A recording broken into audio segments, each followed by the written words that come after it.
From a spark of inspiration to over 50,000 hours of outdoor adventures, Jonathan Newar turned everyday life's mundanities into the $100,000 a month business of procuring fishing trips.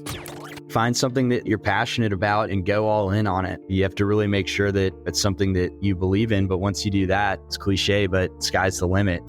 I think that when you learn the quickest is when you get it in the hands of others and you let them sort of break you down a little bit so that you can build back up. The growth over the past couple of years has been pretty astronomical. I'm your host, Alex Freeman, and in today's episode, we're exploring the uncharted waters of inspiration with Jonathan Newar. You'll learn how to find ideas in your daily life and how to turn them into a full-fledged business. Jonathan, thanks so much for joining us. Thanks for having me, Alex. Excited to be here. So to start us off, can you give us the overview of what Captain Experiences does and why and how you came to start the business? Yeah, so Captain Experiences is a platform for booking outdoor sports guides. So instead of calling guides, playing phone tag, waiting to hear back, you can go on the site, search by location, group size, target species, price, and more, read verified reviews, and book real-time availability with quality vetted guides. The story on founding Captain was that I was working in my hometown of Houston, Texas in oil and gas finance when the company I was working for sold. I said, hey guys, we always talk about it. Let's finally book that fishing trip. And they said, great job, Jonathan. You just nominated yourself to book us all a trip. Yeah. So from there, I said, hey, you're on. How hard can it be? Grew up fishing my whole life on the upper Texas coast. Knew that booking guides was a mess. And here I was again. So I Googled Galveston fishing charters. And it was that quintessential founders moment, that slap in the face where I just said, hey, if you can book an Airbnb or call an Uber, what's wrong with fishing? Oh, I love that. So you were working in not the same field before you started the business. So what did you learn from your previous work experience that helped you get the business off the ground? Yeah, I mean, I began my career in oil and gas finance. And so, really very numbers driven. But I think that translated over to, our work at Captain. But then, the other things that I learned was just that regardless of what industry you're in or what your job title and job role are, everything really comes down to being a people-driven business. And so I think that's really translated in how we've been able to build a great team here at Captain, how we interact with our adventures, how we interact with our guides, investors, you name it. You obviously have a passion for the outdoors and for the types of things that folks might find on your platform. How did that passion carry into launching and scaling the business? Yeah, I really think it came from, just that sort of perspective of, hey, I'm trying to book a fishing trip for myself in an ideal world. What sort of resources and tools do I need or would I love to have? And so from there, those were the initial mock-ups of Captain, really pulled things from, other sites that we thought worked well, that we admired, and were applied towards other industries. And then we just said, hey, what does this look like through the lens of fishing? What does this look like for our guides on that side of the platform? And then, mocked it up, built it out, and we're off to the races. What was kind of those startup costs to build that mockup? Obviously, building out a full platform in the way that Captain works is a little bit different from launching kind of maybe a more traditional e-commerce site. So what does that investment look like, both from a time and money perspective? Yeah, I mean, from a time perspective, it's tough to put a number on it. Countless hours. The early days really took a lot of time to get things right. And really just, it was just an incredibly steep learning curve, as a non-technical founder coming from an entirely different industry. There was a lot to learn, to say the least. It took us about a year to get the platform up and ready to launch. And then, in terms of money, significant investment as well. The platform is not just a simple e-commerce website. Fishing is a little bit tricky to automate, and that's kind of been the secret sauce of our success. So it really took a lot there as well. How did you go about tackling the learning curve? Like, what resources did you turn to learn the things you didn't know and maybe the things you didn't know that you didn't know? Yeah. So a lot of it was just startup blogs and things like that. And then just a lot of reading, a lot of books like Peter Thiel's 0 to 1 and things like that can really help you get up to speed and learn the startup jargon. And then, just a lot of marketplace reading. There's a lot of great stuff by Bill Gurley, who was a partner at Benchmark, for example, a number of other resources that can help you get up to speed there. What was the process to fund the startup of the business? Did you self-finance? Did you go to outside financing? And what did you do? And what advice can you offer for somebody that is staring down the barrel of, I got to raise some money or come up with some money to get my own idea off the ground? Yeah, I mean, I think there it was very much sort of a crawl walk progression. And so, in the earliest days, I self-funded Captain. And then, from there, we opened it up to friends, family, angels round, and then, continued to progress and hit some of those more mature benchmarks, I guess. And then at that stage, we were able to bring on some venture capital. Now, you mentioned your own kind of aha founder moment of trying to go book your own trip. How did you then go about verifying that the idea was going to have a demand for it?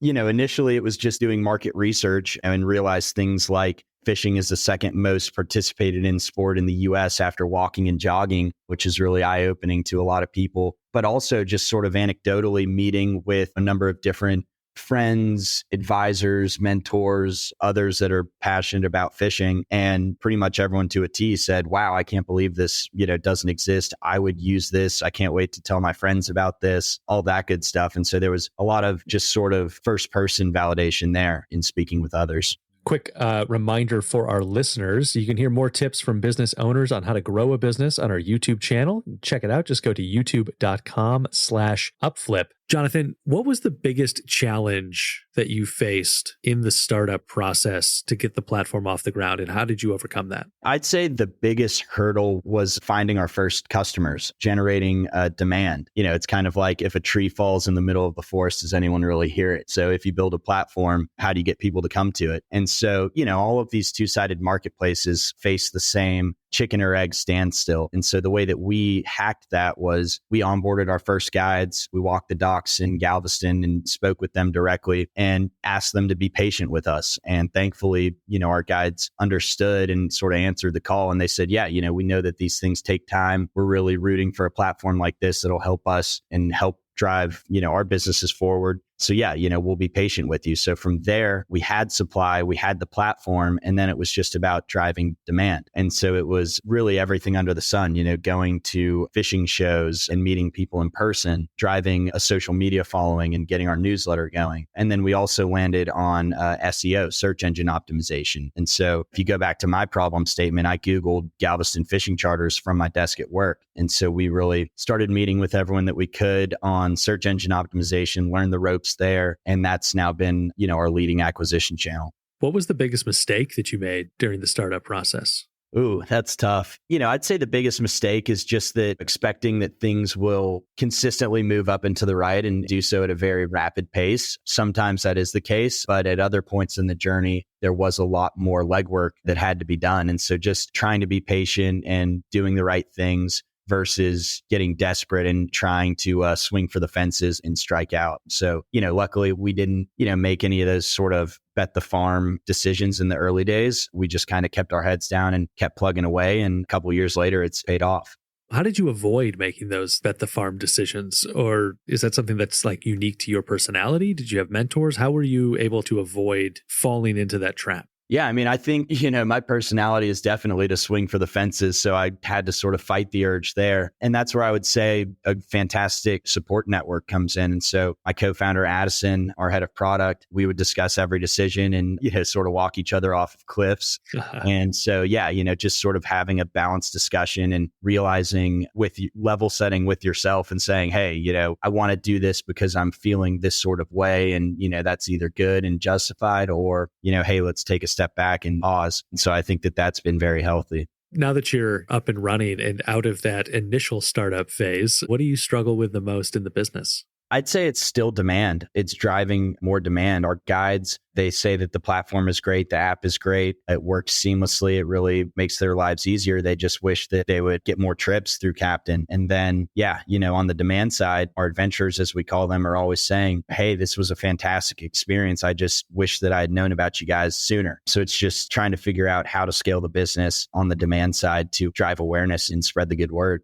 Okay, we've asked a lot about the stressful side of it. What's the part of the business that brings you the most joy? Man, the best part about Captain is definitely, reading the 5-star reviews that come in. So we see those as soon as they pop into our feed. And it's just a huge rallying point for our team, to see these reviews like, hey, this was our first fishing trip and this was our big vacation of the year. We got 3 generations of the family out there and my grandson caught his first redfish and, here's the picture and it's a kid holding a fish twice as big as he is with a a smile 3 times as big as he is. And that's really what makes it all worth it. And then, every once in a while when we can get out ourselves, I think in starting Captain, we had these thoughts where we'd be fishing every day, and it's not quite the case, but we still get out there every once in a while, and that's really fun. Tell me about the guides. How do you get the guides onto the platform? How do you find them? Is there a vetting process to make sure that they're going to give the top captain experience that you want your customers to have? Yeah, definitely. So we take the vetting of our guides very seriously. And our senior guide onboarding manager, David,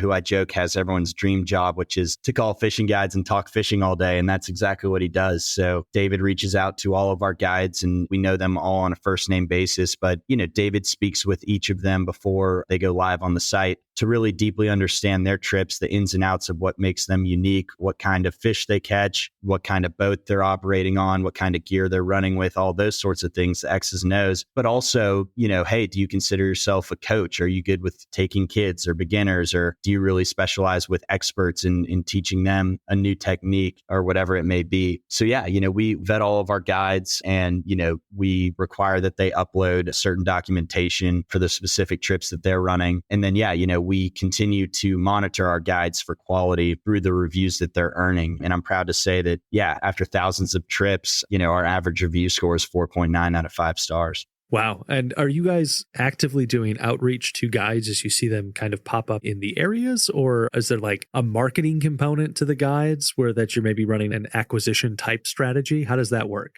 Yeah, so we look for new guides popping up and monitor that sort of thing ourselves, but there really is no marketing or anything like that at this stage. What we have seen actually is that a number of our existing guides are referring their buddies to the platform. So, if there's a guide leaving out of Clearwater, Florida, and his buddy in the slip next to him at the docks is not getting many trips, and this captain that's partnered with us is leaving the docks every day, his buddy might say, hey, what's your secret? And he'll say, oh, you got to get listed with these Captain Experiences guys. So from there, we sort of grow through that referral loop. And then, yeah, as we've scaled the demand side, we're seeing those initiatives, get in front of guides who sign up on the supply side as well. So it's really sort of a double whammy, if you will. This is going to bring us to a section of the show that we call our Fan Blitz questions. These questions come from our YouTube community. Listeners, you can go join that community by going to youtube.com/upflip and post questions to future podcast guests. So, Jonathan, we've got 5 questions. We're going to try and do in about a minute. Are you ready? Let's do it. All right. First, what's the biggest misconception people have about your job? Then I'm fishing, having fun every day. Why would someone not do what you're doing? They're not passionate about it. I mean, I think you really need a lot of passion to get through those dark spots and really put in, the legwork that launching a 2-sided marketplace necessitates. So I would just say, make sure that you are really honest with yourself and honest about the passion you have for whatever you're jumping into. If you had to come up with a slogan for the year 2023, what would it be? Oh man, get out there, go fishing. Do you have a few words of wisdom for your haters? Ooh, for the haters, I don't know. I guess I'd say don't doubt us. We're coming. Okay, this one's just for me. It's not for any of the listeners. Tell me one secret of business which will make me a billionaire. Oh, man. I wish I had that one. Yeah, let's see. I don't know. I would just say prioritization, really focusing on the most important thing at that point in time. Hey, we did it. Those are the Fan Blitz questions. Listeners, let us know what you think of this episode by reviewing it on Apple, Spotify, or wherever you listen. Jonathan, I want to talk about that demand side now. Let's go back to the beginning. How did you get your first customers onto the platform? Yeah, I mean, the first customers were really just friends, from our immediate network. I remember my buddy Eric was headed down to a trip in Tulum and knew that I was starting this platform. And so that was our very first trip. And yeah, they got out there, they caught some mahi-mahi, had a great time. From there, I think our second customer was Mark, down in Houston. We met at the Houston Fishing Show and I tracked him down in the halls and said, hey, I know that you were asking about an overnight tuna trip. We have that exact trip. And, his eyes lit up and said, let's do it. And we got him booked up out there with Captain Lee. And yeah, from all accounts, it was an amazing trip for them. So those were 2 initial stories off the bat. So from those early days, what marketing strategies have you found to be the most effective to grow the customer base? Yeah, in terms of growth, I would definitely point to search engine optimization. That's really been our winning ticket. That's where you can really find adventurers that are really looking for a trip and looking for it in the near term and looking for a solution like Captain to make it all easy for them. Not that I want to open up the can of worms of SEO fully into this because we could be here for hours talking about SEO, but what tips do you have for making sure that someone's maximizing the value of the SEO strategy? Yeah, I mean, what I would say is that to us and to most in the SEO community, I think it really comes down to three buckets. It's technical, so making sure that your site is structured correctly for Google. And then the other piece is content, that you have engaging content on those pages. And then there's also the offsite work and, backlink outreach, digital PR, that sort of thing. And so, we've worked really hard across those three frontiers. And what I would say is that everyone on the team at Captain is focused on SEO in one way or another. Obviously, our product team is working on the technical pieces. Our marketing team is working on content and PR. But then even, David, for example, our guide onboarding manager, is setting up guides,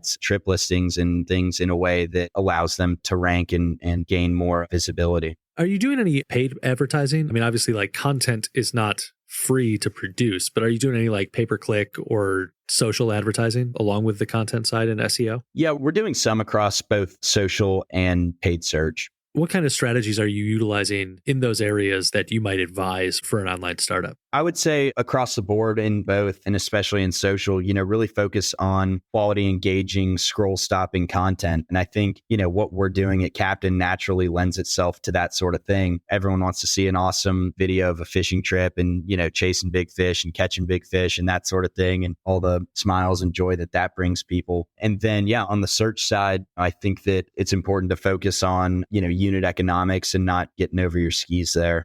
How would you describe the Captain Experience brand, and how did you go about developing that brand identity? Was it overly concerted or kind of developed naturally? I would say a little bit of both. So, I think that it developed naturally in the early days. And then, once you really have an understanding of, what you stand for and, how you'd like to be viewed and really what's most important to you, your customers. So for us, our adventures and our guides, at that stage, it's important to sort of put pen to paper and put a stamp on it. And so I think that's what we've done with Captain. Our mission is to unlock the outdoors, and everything really that we do goes back to unlocking the outdoors and making it easy for our adventurers to get out there with our damn good guides, as we like to say. Now, if someone's listening to this and they say, I've got this great hobby or activity that I love to go do. There's not a platform like this. I want to go start it. What are the key systems or SOPs that they should set up from the beginning to make sure they can run the business effectively? Yeah, I would say, first off, it's important not to go overboard with SOPs in the early days. Obviously you want to know, how much you're spending and, how much you're growing and all of that good stuff. But really, I think it just comes down to validation. So really like speaking with customers and, making sure that you're on the right path and sort of pivoting when you need to and that sort of thing. And then, just get it out in public. I think a lot of people spend a lot of time building and going heads down. But I think that when you learn the quickest is when you get it in the hands of others and you let them sort of break you down a little bit so that you can build back up. We talked a little bit about startup expenses. What are the ongoing expenses for this kind of business? Obviously we have a team here. So we're a small but mighty team of 8 people now. We've got a little office space over here on the east side of Austin. Otherwise it's a pretty lean business model. We really don't have many fixed costs. We're not investing in inventory or anything like that as an experiences platform. Can you give us a rough idea of what the margins kind of look like in this type of business? I'd say at our early stage, the margins are not all that profitable, in terms of how we're looking to grow the business. We're just getting started with fishing, and our vision is to be the top of mind platform across all outdoor sports and geographies. So that's what I would kind of say there. What did revenue look like the first year in business, and what kind of revenue goals are you looking at for 2023? How do those compare? In the first year of Captain, I think, thinking back, I think our revenue was like $10,000 or something across the year. So yeah, pretty slim, but that's what it takes. And it's a lot of investment in terms of time and money. And yeah, now, I think we're doing exponentially better, to say the least. So the growth over the past couple of years has been pretty astronomical. What do you think is the biggest factor in that revenue growth? I think it's really just order of operations and really thinking about things the right way and marketplace strategy. So, like I said, all marketplaces face the chicken or egg standstill in the early days. I think we conquered that. But then on an ongoing basis, really comes down to marketplace liquidity. And so what I mean by that is balancing supply and demand on the marketplace and not having gaps where, demand can't find supply and that sort of thing. And so the example I give there is was we said, hey, we're going to build the top of mind platform across all outdoor sports and geographies with Captain, but we're just getting started with fishing, because if we had started with fishing, rock climbing, rafting, that sort of thing, we might spread ourselves too thin. And then if someone's in a specific market looking for a mountain biking guide, but we only have fishing guides or rafting guides, well, then they fall through the cracks. So rather than building a platform that is nothing to a lot of people, we're building a platform that's something to a few people and growing from there. All right. So you are in the midst of scaling. You have scaled to a certain extent, probably have further scaling that you'd like to do. But with that eye of expertise, what's the best way to scale an experience platform? Yeah, I mean, I'd say it's exactly that. It's focusing on the liquidity piece and really going sort of step by step. So, for us, the past couple of years, we've been focused exclusively on fishing. And so year one, it was fishing in Galveston, Texas. And then we expanded down the Texas coast and said, hey, if you're looking for a fly fishing trip for redfish, we'll have options for you. If you're looking for an overnight tuna trip, we've got a number of options for you, and anything in between. We're not going to focus on Florida. We're going to do a really good job of that in Texas. And then from there, we expanded across the Southeast over to Florida. And then, last year we expanded up the East Coast. And this year we're coast to coast across the US with a number of international destinations as well. And then we also plan to expand a bit deeper into hunting this season. So I think that it's really about liquidity and making sure that you're not biting off more than you can chew. Sort of related to that, what is a mistake that either you've made or seen other people make when scaling an online business, and what should they do instead? I'd say it's trying to swing for the fences and hit those grand slams. So I think that takes a variety of shapes. You could really try to spend a lot on brand or spend a lot on content or these crazy things that a lot of brands in the past that have sort of fallen by the wayside have done. So I think that you just have to understand that there's a time and place for everything. And in the early stages, you really just have to go heads down and think about just building a great business from the inside out instead of trying to skip a couple chapters for a big win. Is really just a drop in the pan. You've already made mention of your team at Captain. So I'm curious how you knew when it was time to expand the team, and how did you go about finding the right people to join? That's a great question. So in the early days, it was just, Addison and myself as co-founders. So we were doing everything. And I think from there, that was great for the stage that we were at. We learned every single thing that goes into building Captain. I never rolled up my sleeves and got in the code.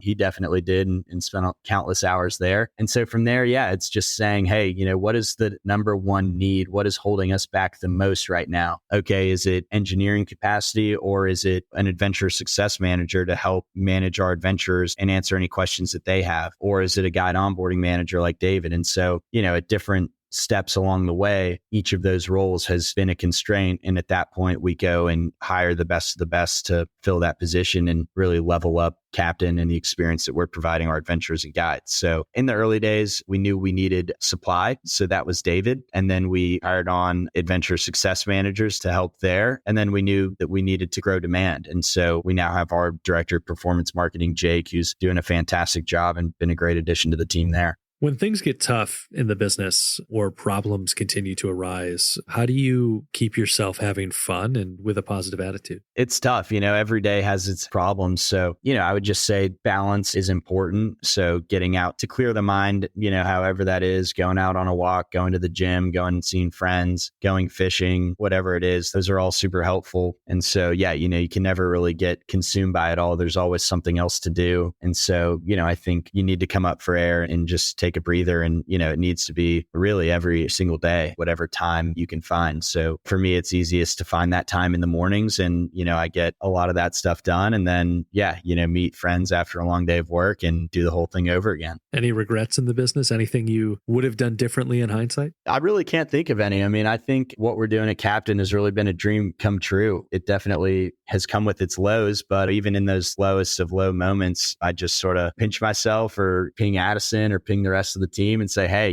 who would have thought that we'd be here now? It's been a wild ride. And just go back to our mission, unlocking the outdoors. It's something we really believe in and take a lot of pride in. If you could pick the one thing that people take away from this interview, what would it be? Find something that you're passionate about and go all in on it. You have to really make sure that it's something that you believe in. But once you do that, it's cliche, but sky's the limit. And also just enjoy the journey. If you make a mistake or something, learn from it and enjoy it as a bit of a wrinkle in the adventure. And yeah, just keep chopping wood. What's your favorite business book and why? My favorite business book. It could be Startup Success by Gordon Doherty. That's one. Gordon's been a mentor of myself and of Captain at Capital Factory here in Austin. And yeah, it's a great book that really helps with fundraising in early stages of building a high growth business. Jonathan, where can people learn more about you and Captain Experiences? Yeah, people can find us online at captainexperiences.com. They can follow us on social there, Instagram, Facebook, YouTube, you name it. Or yeah, they can just follow us there and enjoy the ride. That's going to do it for this episode of the Upflip podcast. Listeners, you can find more advice for how to start a business the right way on the Upflip Hub or on the Upflip blog. And if you like this episode, make sure you let us know by leaving a review on Apple Podcasts or wherever you're listening right now. Jonathan Newar of Captain Experiences, thanks so much for joining us. Thanks, Alex. Really enjoyed it. Thanks for having me.